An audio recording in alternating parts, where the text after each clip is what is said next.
sitaangamiza. Kama je ukikuta watu 40, akasema sitaangamiza. Akasema kama je ukikuta watu wako 20, 30, akafika mpaka watu 10. Akasema siwezi kumtabisha Bwana, acha Mungu aende kufanya anachokitaka. Bwana Yesu asifiwe. Amen. Lakini wakati anafika kule, Mungu ni mwaminifu. Nimekwambia Mungu anamwangalia mtakatifu hata kama yuko hivi mmoja. Wakati anafika kwenye ile nchi, wakamkuta Lutu.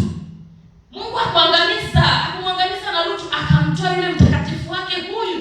Amen. Akampeleka mahali salama, alafu akashusha moto na nini? Na kiberiti. Bwana Yesu asifiwe. Kwa hiyo usifike kwenye mazingira ambayo japo hii sio kwa njia, bado sijaingia kwenye somo.